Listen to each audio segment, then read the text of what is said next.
இன்னைக்கு எபிசோடோட ஸ்டார்டிங்ல அரோரா வந்து பாருவா கலாய்க்க ட்ரை பண்ணிருப்பாங்க. பட் பாருக்கு அரோரா மேல ஆல்ரெடி ஒரு வெஞ்சன்ஸ் இருக்கு. அது என்ன வெஞ்சன்ஸ் அப்படின்னு பாத்தீங்கன்னா, கம்ருதீன் வந்து அரோரா கிட்ட பேசுறதும் பாரு கிட்ட பேசுறதும் பாருக்கு வந்து பிடிக்கல. இது கம்ருதீன் கிட்ட சொல்லிட்டாங்க. ஆனா கம்ருதீன் கேட்கல. அந்த காண்டுல இருந்த பாரு அரோராவை திரும்பி இந்த மாதிரி என்கிட்ட பேசுற வேலை வச்சுக்காத அப்படின்ற மாதிரி சொல்ல போக, அரோராவும் பிரேக் ஆகி இங்க பாருங்க நான் தான் நீங்க பவுண்டரி செட் பண்றீங்க நானும் ஓகேன்னு சொல்லிட்டேன்ல, திருப்பி ஏன் நீங்க இதே பேசுறீங்கன்னு கேட்க போக அந்த இடத்துல அரோரா பிரேக் ஆயிட்டாங்க.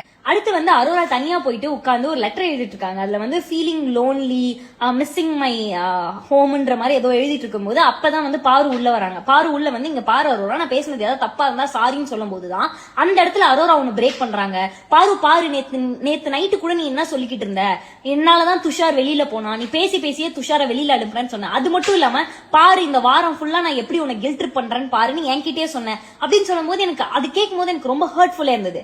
ஏன்னா இந்த விஷயத்துல சம்பந்தப்பட்ட ரெண்டு பேருமே they were well known adult. ரெண்டு பேருக்குமே என்ன பண்றாங்கன்னு தெரியும். அண்ட் அதை பாக்குற நமக்கும் யாருன்னு இவங்க கூட தான் பேசிட்டு இருக்காங்கன்னு தெரியும். அப்படி இருந்தும் துஷாரை வெளியில அனுப்புனது நம்மளோட டிசிஷன். இப்படி ரெண்டு அடல்ட் சேர்ந்து பண்ண ஒரு விஷயத்துக்கு ஒருத்தவங்க மேல மட்டும் பழி போடுறது எந்த விதத்துல சரி? பாருக்கு கம்ருதீன் அரோரா கிட்ட பேசுறது பிடிக்கலனா அவங்க போய் கம்ருதீன் கிட்ட பேசணும். கம்ருதீன் கிட்டயும் சொல்லியாச்சு. ஆனாலும் கம்ருதீன் வந்து அரோரா கிட்ட பேசுறாருன்னா அப்போ உனக்கு பிடிக்கலையா போய் அரோரா கிட்ட தனியா அதை அட்ரஸ் பண்ணிருக்கலாம். இப்படி எதுவுமே பண்ணாம பாரோட எக்ஸ்ட்ரீம் கேம் என்னன்னா, ஒருத்தவங்க அந்த இடத்துல போயிட்டு அப்படி வெறியேத்தி ஒரு இடத்துல போய் நிறுத்திடுவாங்க.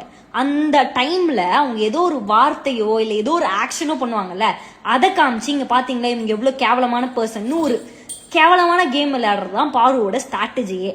அண்ட் இந்த விஷயத்துல பாரு கோவப்படணும்னா அது கம்ருதீன் மேலதான் கோவப்பட்டுக்கணும். ஆனா இந்த கோவம் அரோரா மேல திரும்புது. இப்ப அரோரா தப்பு பண்ணும்போது ஆமா இவங்க தப்பு பண்ணிட்டாங்கன்னு சொன்ன நானே தான் அவங்களுக்கு ஒரு தப்பு நடக்கும் போதும் நின்று ஆகணும். அண்ட் அதுக்காக தான் இந்த வீடியோ.